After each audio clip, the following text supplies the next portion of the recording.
Evening students, today we will learn the last topic of chapter 1, that is Gauss law and its application. So there are three applications in our syllabus. One by one we will go to all the applications. So the first application is to find out the electric field due to a infinite linear charge. So what is an infinite linear charge? Suppose there are a large number of charges which are arranged in a line like this. This is called infinite. This is infinite. But we cannot. To apply Gauss law, we have to enclose the charge by closed surface. But we cannot enclose the whole charge by closed surface because this is infinite. So what we have to do? We have to take a portion of this infinite linear charge of length L. This is length L. And in the length L there is charge Q. This is the Q charge in length L. So what will be the charge per unit length? Charge per unit length lambda is equal to Q by L, or Q is equal to lambda into L. Lambda is equal to linear charge density also. Now to apply Gauss law we have to take a closed surface.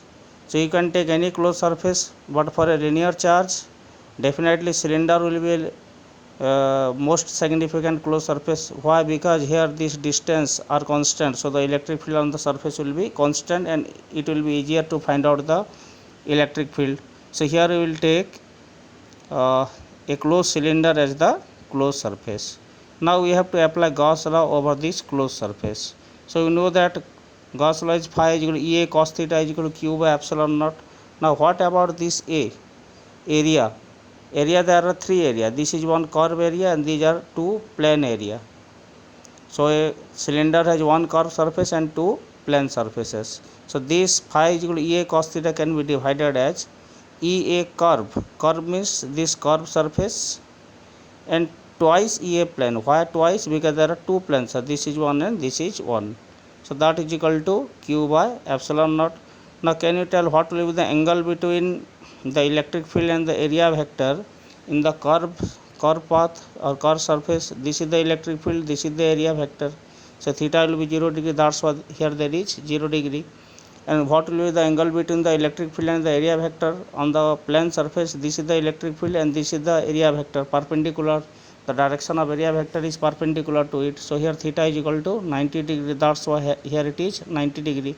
And we know that cos 90 degree is 0. So this term will vanish.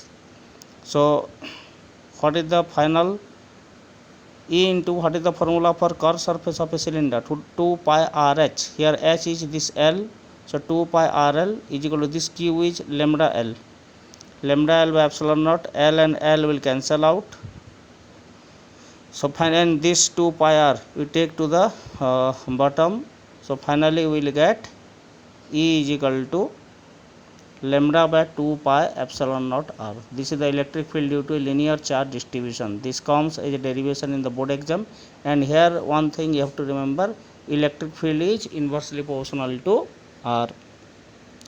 Similarly, derive an expression for electric field due to infinite plane sheet of charge. In the earlier case this was a linear charge, here this is in a thin sheet. So this is infinite. Again we cannot enclose the whole infinite plane sheet by closed surface, so we will take a particular portion of area A, and Q is the charge in area A. Q is the charge in area A. So what is charge per unit area? In the earlier case we have find out charge per unit length. Here charge per unit area, sigma is equal to Q by A. Remember this is not 6, this is sigma. Sigma is equal to Q by A, or Q is equal to sigma A. Clear? Now again the same method we have to apply the Gauss law over the whole closed surface. So here phi is equal to A cos theta is equal to Q by epsilon naught. Again there is one, this is a cylinder is the your Gaussian surface because the electric field will be constant. Now this is the curve, this is twice Ea plane. Now here the angle will change. Here if we take the plane surface, the direction of area vector is this, the direction of electric field is this. So here on the plane surface theta is equal to 0 degree, that's why cos 0. And on the curved surface this is the direction of electric field and this is the direction of electric field. So here angle between area vector and electric field will be 90 degree, that's why this is cos 90 degree. So this term will vanish. So finally, what is this plane surface? We have taken it A. So this plane area is twice EA, cos 0 is 1 is equal to Q is equal to sigma A. So finally this A and A will cancel and we will get E is equal to sigma by epsilon naught. So this is the formula for electric field due to infinite plane sheet, and here the electric field is independent of distance. So these are the two applications of Gauss law due to linear charge and infinite plane sheet. There is a third application that is due to a spherical shell that we will learn in the next video. Thank you.